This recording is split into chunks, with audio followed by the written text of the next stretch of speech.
Hello again, everyone. I hope you've enjoyed the sessions so far this morning. And for those of you just tuning in, welcome to TechShare Day 2.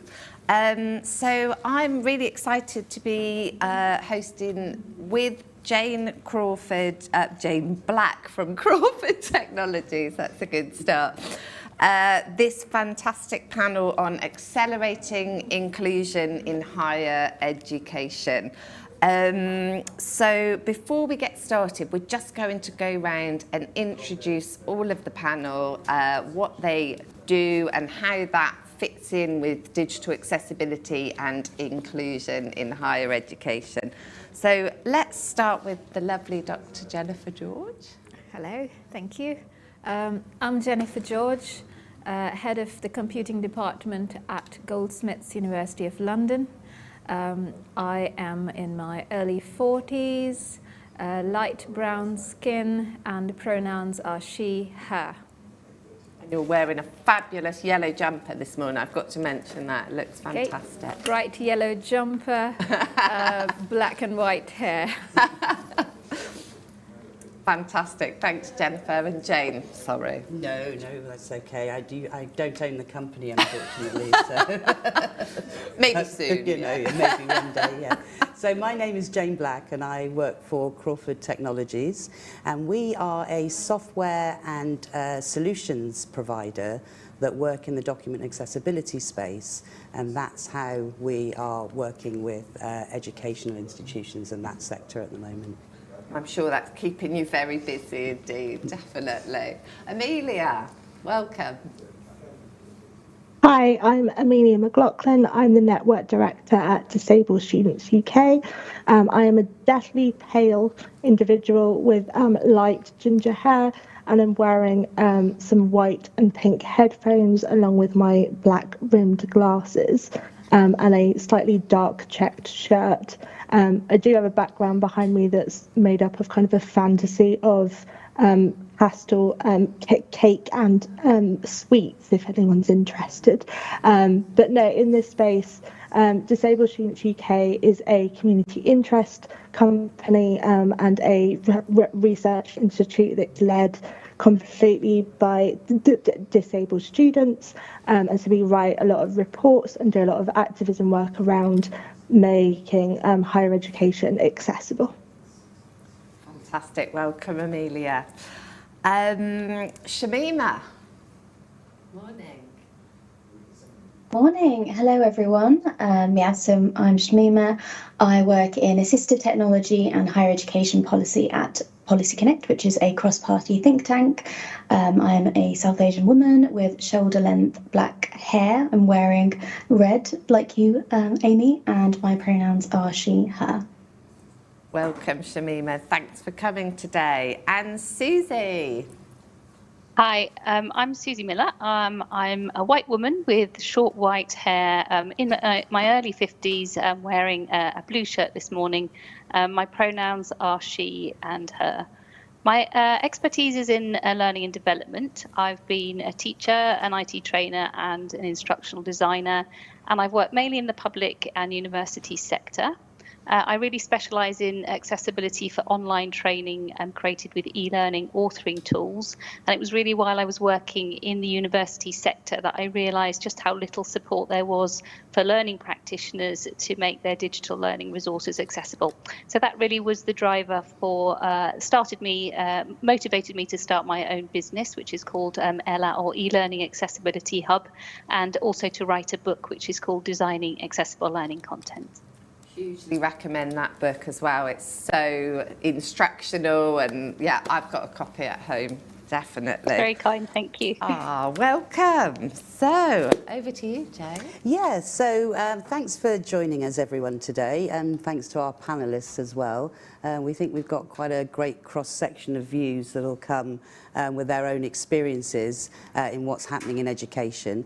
And it has been a challenging and busy time for education in the last 3 or 4 years, particularly because we've had both the public sector regulations And we've also had, obviously, the pandemic, both of which have provided their own challenges. And Amy, I think you had some questions that you wanted to ask our panellists around the effect of those. Yeah, it was interesting when Jane and I were talking about the ideas for this panel, because we know there's a huge audience of people in higher education looking to continually improve the student experience from an accessibility and inclusion perspective, but that it can be challenging from a budget, from an extent of the work that needs to be done to achieve that. And being able to be creative in that space and work together is absolutely key. But one of the things we were reflecting on, so we talked about, goodness me, 2018, the public sector regulations came into law. What's happened since then? An awful lot. But also, we did have that small matter of the pandemic within that period. And we were saying, if you'd had one and not the other, would we have made the same amount of progress that we did? And we were thinking, you know, was that combination some sort of accessibility kryptonite in terms of you had the structures and the legal framework that had been documented, however kind of new and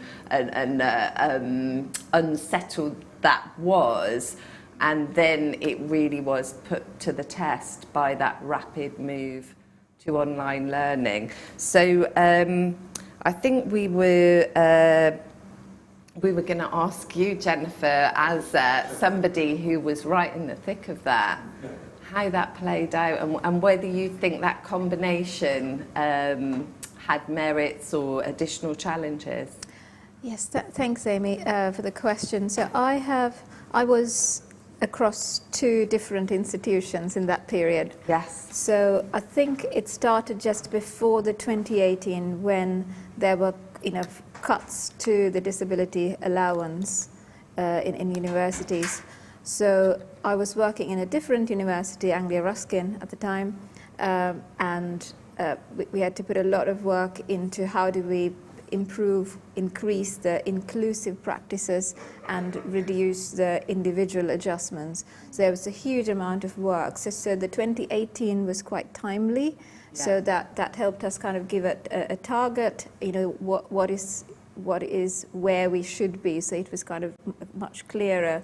Pandemic, certainly, during the pandemic, I had started at Goldsmiths, and we had to, like you said, accelerate or switch immediately to digital exams. So I think if there was one positive takeaway from the pandemic, it was accelerating the work we had to do in terms of inclusion.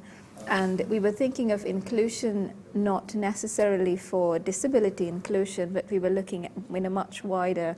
We were looking at caring responsibilities, key workers, mental health, students trying to work in families where there are many people who needed access to the same computer or the study space. So there was a lot of things we had to take on board. So I can speak for my department. It really pushed us to getting the assessments right because of when the lockdown happened, and then move on to what can we take from this moving forward to what should we keep. So all of that is also coming in now. Definitely. And Amelia, from your perspective, perhaps as a student sometime in that intervening period, but also I know Disabled Students UK have done some fantastic research about the experience of students. What's your take on that question? Yeah, so I think, this is kind of key to our report that we launched earlier in the year about going back is not a choice in terms of accessibility. I think what's really, really interesting about this question is actually disabled students have been asking for this accessibility since about the 1970s, and we've always been told that it was not academically possible, it was not structurally possible. And I think what has been interesting about this conversation is as soon as it became a necessity for everybody else, it happened overnight. And so I think we have to be really cautious in this acceleration that we are still centering the students and the staff and the personnel that kind of need the accessibility in order to be able to access education. And it is not just kind of accessibility for the convenience of the whole, which is often the kind of argument. So we are like very kind of happy that the kind of pandemic has proven the case that remote working and online exams and all of those things are possible and are academically rigorous, and kind of put a stop to all the kind of previous conversations that were happening before this. But I do think that in the kind of coming years, we need to not go backwards in terms of what accessibility is possible and what accessibility is accepted on a kind of institutional level as well. But yeah, it's a very interesting question. And it's something that Disabled Students UK are also looking into, the accessibility of different institutions through sort of research-based activities, aren't you? So again, I think it's been relatively inconsistent, it's fair to say, for students. I don't know if you've got any particular sort of comments on that, where it's been particularly well executed, or where there's not naming names necessarily. No, not at all. I think it's interesting because a university isn't a monolith. There's lots of different departments that have to work in certain ways. So whether you're talking about healthcare courses or social sciences or the kind of more lab-based sciences, there's lots of considerations when it comes to what formats are acceptable within that discipline. I think what we are doing is, as DSUK, is working on a national project called Access Insights that is going to put forward a kind of profile of each individual university led by the experiences of students, to really look at in depth what that looks like for each individual, but also what that looks like across the board. We're very evidence-based, and so because there is no kind of wealth necessarily of this kind of information, we are very conscious that it is going to look like a different picture at every institution, and that's not a bad thing, because obviously every institution has their specialisms, but also there is something within academia, within your subject's specific content, that could be problematic or could be harder to implement some of these accessibility procedures, and so we have to look at it from a very holistic point of view.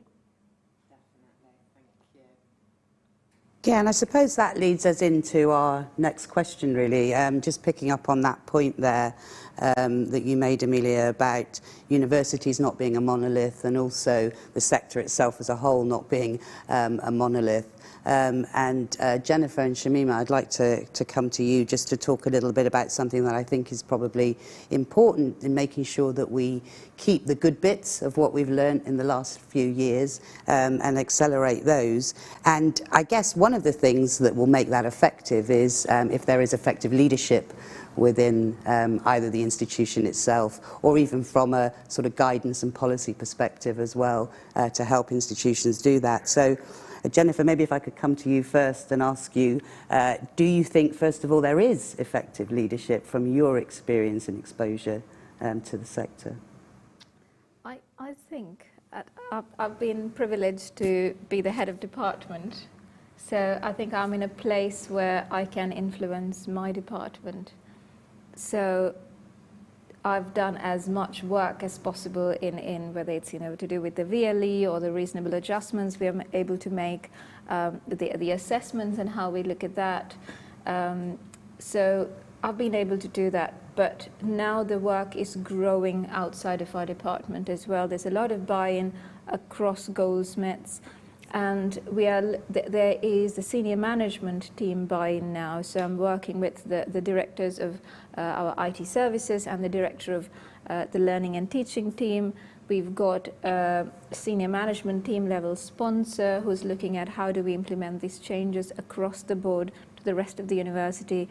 So and I think we've done some evaluation work with AbilityNet as well, and that's having that report has been useful as well, because then staff and students can see what work we've already done, where we are going, what the goals are. So I think that's where we are. So in terms of leadership, I would say for me, yes, I've had to lead within my department, but the buy-in from other team leaderships has been absolutely essential to take it beyond that at a strategic level. And now I also know that it will be part of our digital strategy moving forward. Yeah, fantastic. And Shamima, over to you, and also Amelia, if you wanted to chip in as well, and Susi, if you had any comments on that, because people have lots of different perspectives on leadership. What could or should, I mean, you were talking there, Jennifer, about buy-in and how that sort of collaboration between departments can help the leaders in each of those departments. But what could or should effective leadership in inclusion look like for disabled students? And whichever one of you. I was just going to hop in on this. So we have a saying in the disabled people's movement of nothing about us without us. And I think this is key to kind of this conversation of it's not just leadership in the classical sense of a kind of hierarchy within the institution, but also having the experts that are themselves the disabled students in the room to have a kind of equitable conversation about some of these barriers and how to solve them. I do think as well there is a massive kind of oversimplification of not including disabled staff, early academics that happen to be disabled, and those kind of really specific challenges that are not just in the teaching realm for like undergraduate and postgraduate students, but also how you become a staff member and an academic within this environment. And that is something that we kind of look at as well as an organisation, of how that works, and how leadership can really be from the kind of within your classroom, within the students, to the kind of department, to the faculty, and then the senior management. But I think it is really important that staff have confidence to declare the fact that they are disabled at each of those different levels, because there is no kind of parallel to kind of lived experience within this area. Fantastic. And Shamima, I wonder if you had any thoughts or views on that, and also what was maybe coming down the line that you thought might be able to help leadership teams within education, maybe guidance in that area, or policy in that area. Yeah, so I want to talk about a meeting that the Higher Education Commission held in the House of Lords yesterday, which was a discussion about the recent Office for Students review of blended learning. And that brought together sector leaders, parliamentarians, higher education providers, and also learning technologists who are interested in the future of online delivery and what we've really learned from the pandemic. And really what came out of that was the focus is on the quality of how that is delivered, as opposed to kind of how that's delivered. And effective leadership is also about, a bit about what Amelia said, which is co-design and co-delivery of what curriculums look like in the future, and also about how to get the right tech to disabled students or other students who have really benefited from the change in online delivery. Such as international students or mature students, and really thinking about students as a whole. Fantastic. And Susi, did you have anything that you wanted to add to that? You must have come across several different styles of leadership in the work that you do. So did you have anything you wanted to add in? Yeah, so I suppose we're looking at it from a very practical point of view of kind of my own experience of kind of being in that sector, but also delivering, delivering training, delivering services, to that sector. And I think, I suppose the main thing, encouraging thing for me is that it's that that the leadership for me is very practical. So, you know, it's all very well saying that you're on board, but it's that kind of acknowledging that actually to make something accessible, there is that need to have the resources, the time that people actually need to understand, you know, to train and learn how to do it. And I suppose that's probably more, you know, what I'm involved in. So I think the encouraging thing from my point of view is seeing, I think Amelia touched on it as well, this idea of it being kind of a universal commitment to accessibility, really. So I think it's, you know, we've seen not just a focus from the academics, you know, teaching, making sure that their resources for students are accessible, but also we've worked with people within university in the university sector. So we've worked with, you know, marketing teams, we've worked with people in HR, people in finance.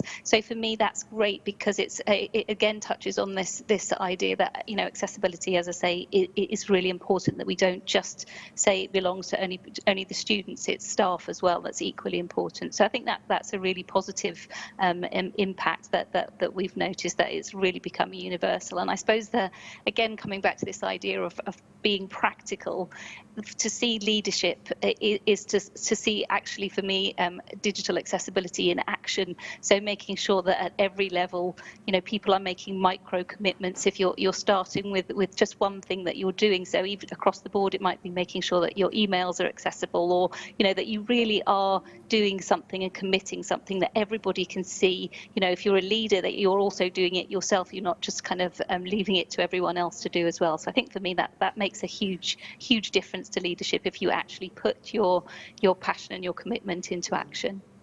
Yeah, I love the idea of that. I love the sound of that sort of leadership, which is not necessarily hierarchical, but across the board, and lots of collaboration. It sounds like, Jennifer, you raised that point, that's when things work, and also collaboration with students and staff with disabilities as well, to understand what it is that's required. So I'm almost hesitant to ask this question, which is, do you think if there is a buy-in from senior leadership within institutions, it makes any difference?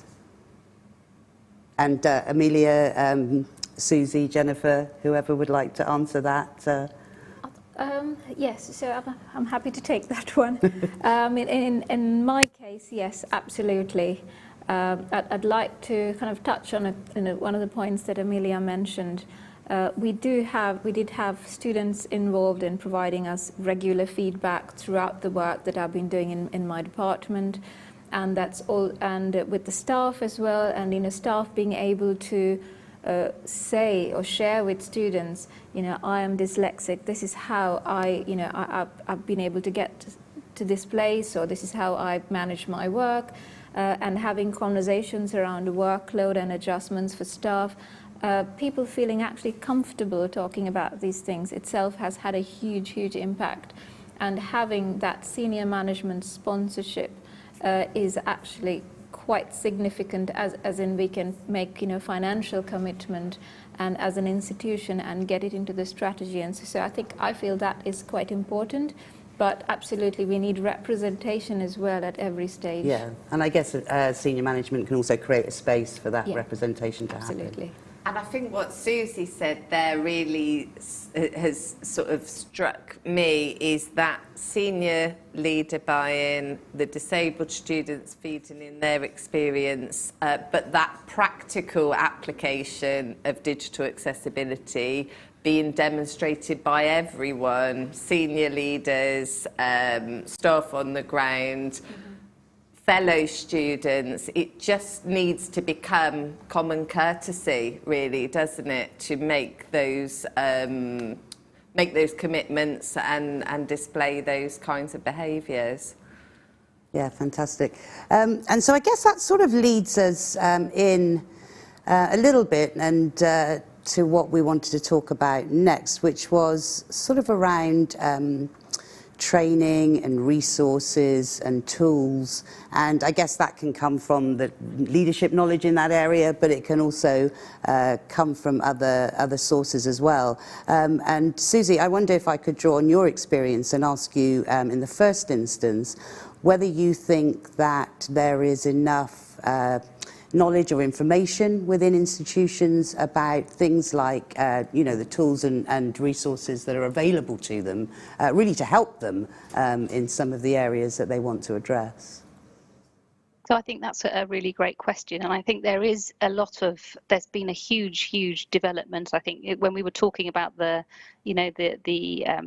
result of kind of COVID and the public sector bodies' accessibility regulations, I think anyone involved in this space has seen a huge movement in improvements in technology and understanding of accessibility, and a great understanding for how technology can help people to do this. So I think that there's been a significant change there, but I think there are still areas where there is maybe less understanding. So I suppose that comes back to my particular specialization. So I think people who are using maybe the accessibility functionality in things like virtual learning environments. And again, that's one area that has improved a lot. That kind of accessibility checking, we've seen that, across the board in lots of applications improving.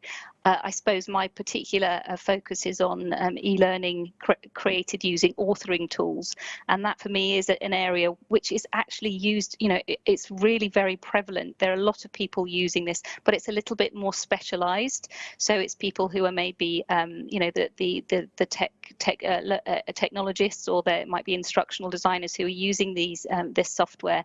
And that, for me, applying the principles of the accessibility principles and the web content accessibility guidelines, which I think brilliantly the public sector bodies' accessibility regulations really for the first time said this is the benchmark, this is what we must be doing. When it actually comes to applying that, some of the tools are not as advanced as others, and they don't make it as easy as they can, which then comes back to the kind of the maybe the clash in perception of people thinking, oh, this is easy to do, we know what we need to do now, we just need to follow the web content accessibility guidelines and everything's fine. When you actually come to do that, if the tools that you're using, and maybe if you're working in the kind of support from the authoring tools isn't quite what you need, then that for me is an area where there is still a lot of work to be done.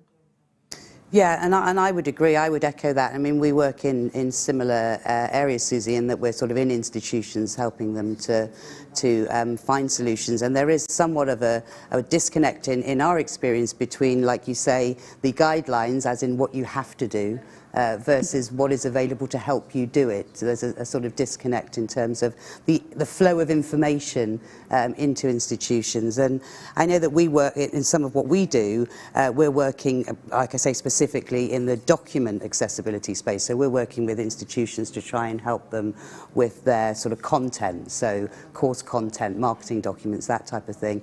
And there's such a lot that has changed in some of the tools that are available to help institutions do that at pace, to help them automate bits of the process that can be automated.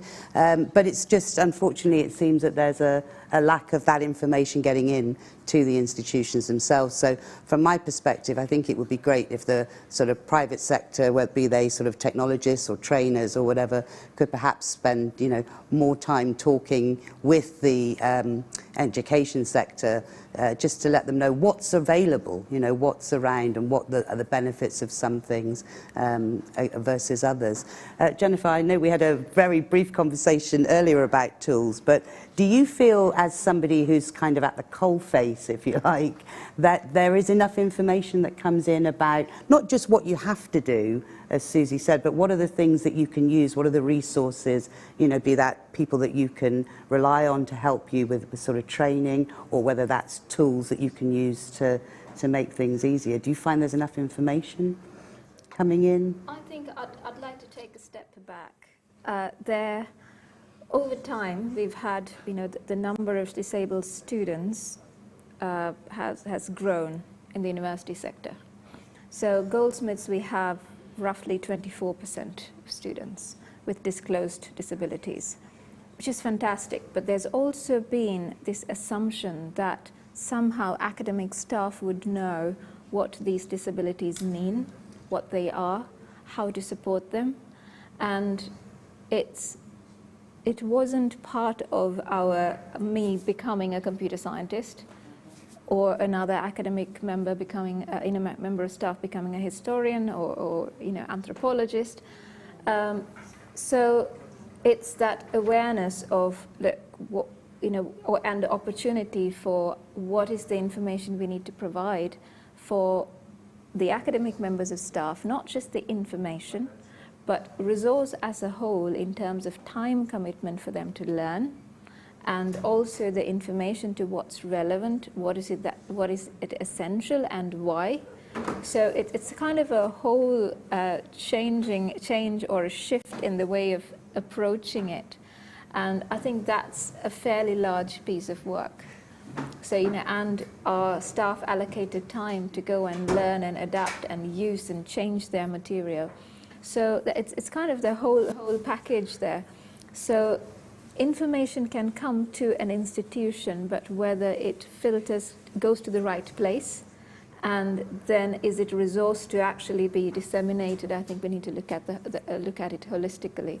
So I've been involved in assistive technology and disability inclusion, both as my own academic background. So I've been more aware of what's been going on, what's available. So I've been able to have some of these conversations, but I'm fairly certain it won't be the same for all institutions. So yes, I think we need to. So from my perspective, I know I'm bringing in as much knowledge as I can. And our Assistive Technology Center in Goldsmiths probably is. The disability services will probably also know how they are supporting individual students, but is everyone across the board, academic members of staff, aware? There are gaps there. Yeah, no, it's a huge task. I mean, that can't be denied. As you say, when you take on your academic career, you weren't expecting to be an expert in accessibility at the same time. But yeah, it's a huge task. I can't deny that.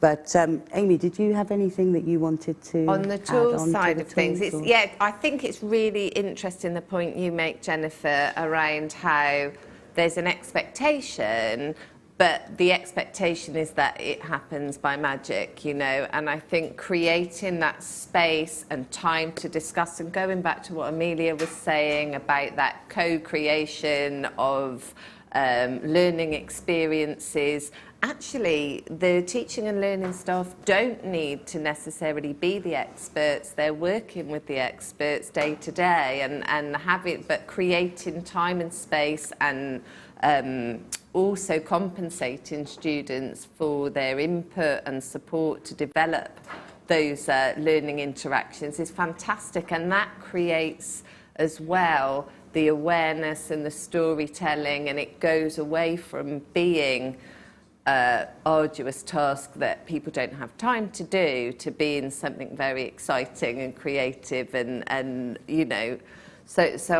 again, maybe it goes back to leadership at the senior level there to mandate that space is made for people to move forward, because you're all very accomplished people in the sector, but you're not magicians.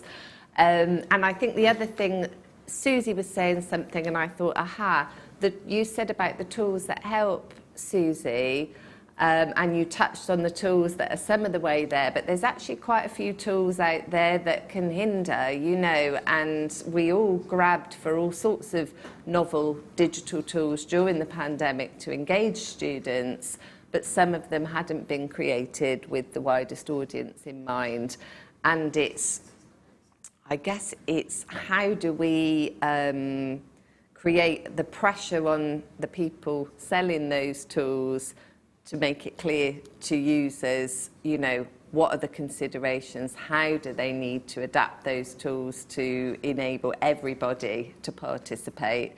And I think there's, again, we've talked a lot about community this week, and I think the community within the digital accessibility space in the sector is amazing, where one person will say, what do people think about this tool? Is it accessible on a discussion list or whatever? And 4 or 5 people would come in with fantastic advice, but how we curate that information and serve it up. And again, I think although the people creating those tools are expected to create accessibility statements that help us to understand these things, has that happened across the piece yet, really, with all of the tools? So that's been a long way round, actually, to get into the question of... Yeah, just one thing to add, just to, plug TechShare Pro. I think that is actually, this is one of the great places where you do get sort of tech providers who come together and talk about what some of the advances are and what some of the benefits of the things that they provide can bring, to make academics' lives easier, for example. So. And some of these tools have got such nuanced accessibility features that actually probably some of the tool providers aren't even aware of, that create equitable ways to participate for people that maybe didn't thrive in a classroom environment necessarily. So yeah, I think it's very exciting, and that collaborative approach and making sure that people are feeding in and being supportive to one another so that we don't throw the baby out with the bathwater. Alistair McNaught, who I know we've worked together with on some of the work that we've done at Goldsmiths, is always at pains to say, it's a real shame to stop using a fantastic tool that engages dyslexic students if it's not accessible for visually impaired students. We have to find these justifiable creative compromises so that the richness of the learning environment's maintained. I think most people around this table are very keen on carrots over sticks, but enforcement is another area, obviously, that I don't think I've been made aware of any enforcement of the public sector regulations so far, but there's been plenty of monitoring going on, and we've worked with various institutions who've been monitored by gov.uk and been... I think the last time I spoke to the team there, they said they've not monitored anyone who's had a completely clean bill of health, as you would expect. It's an ongoing journey, isn't it, to be accessible. But I think in some of the cases that I've encountered, it's been a good reminder for people to come back even if they had made progress. But do people on the panel think we need a greater focus on enforcement? Amelia, I think when we were planning, we were talking a little bit about this. What's your view? Yeah, I think I'd kind of want to turn the terminology around a little bit on enforcement. I think what we're looking for is accountability and transparency on this. I think as everyone in the sector is aware, there is incredible pressure on everyone in the system right now, and I don't think anyone is of the mind of, you come into a job and tomorrow you have to have 100% of this stuff done.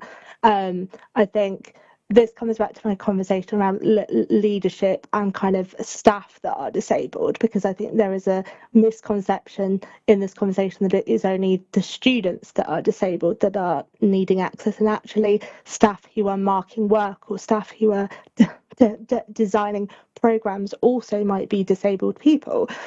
So I think there's a lot of holistic looks you have to take from this, but also I think accountability is really important for that senior leadership buy-in.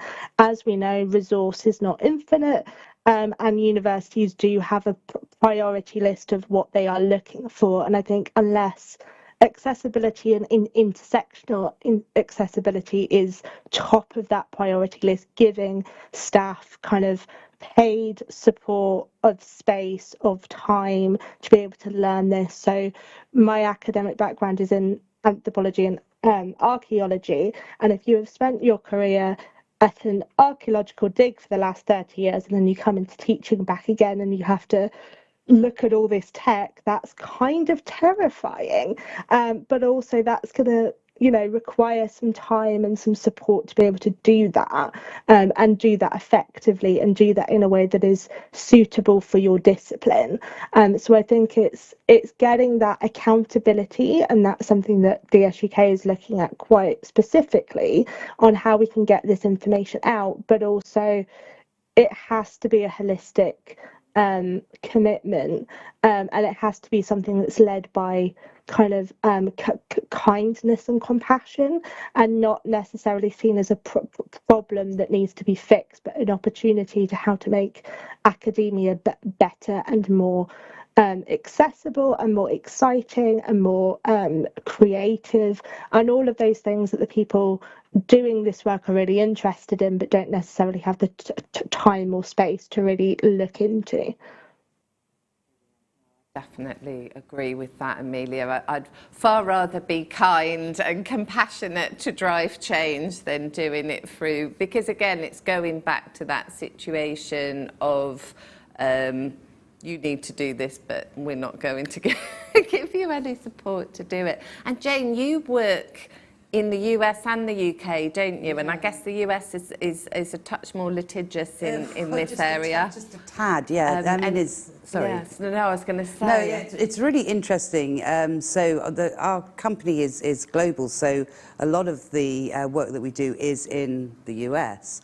And it's just, I mean, it's crazy, the amount of sort of enforcement, to echo your question, that's going on in the US. And it's interesting, but something that Amelia said there about accountability, I think I like the idea of accountability because within it there's a suggestion that you understand why you're doing it. Whereas in the US, the situation is you are literally doing it to avoid a lawsuit, which kind of takes the point away, I think, from really progressing inclusion in any meaningful way. Yeah, and it doesn't tend to result in anything positive, does it? But more likely to be deficit, where people think, well, we won't put videos online. Yeah, or what's the minimum we can do to make sure we don't get sued. So. Definitely. So we can't access the chat on the studio floor, but I know it's a very collaborative, collegiate world in HE, so I'd like to invite the audience to throw into the chat any of your silver bullets, things that you've done that have moved things forward in your institution, resources you can share. It would be really brilliant for people who are attending this session to share with one another best practices of what has made a big difference for you in accelerating education, but certainly listening to all the perspectives around the table, it feels like, actually, Amelia, your cake background is bringing me to an analogy that there are some ingredients, aren't there, that have really come to the fore in this discussion that make the biggest difference, and it's perhaps transforming our view of what leadership is, because leadership definitely should exist at every level in the organisation and the broader ecosystem around institutions, but also that practical part that various people have spoken about, and a reality check and recognition that there is work to be done to do this, and making space to bake that cake in the oven for us to keep moving this forward. I don't know if anyone's got any. I can see we're getting to the end of our session already. It's just flown by. If our panellists had a silver bullet, or if they had a magic wand, what would be the one thing they might do next? Shamima or Amelia? I was going to say just collaboration. I think there is too much kind of this work going on in kind of silos, but also seeing it from a very problematic point of view, like this is a problem we need to fix.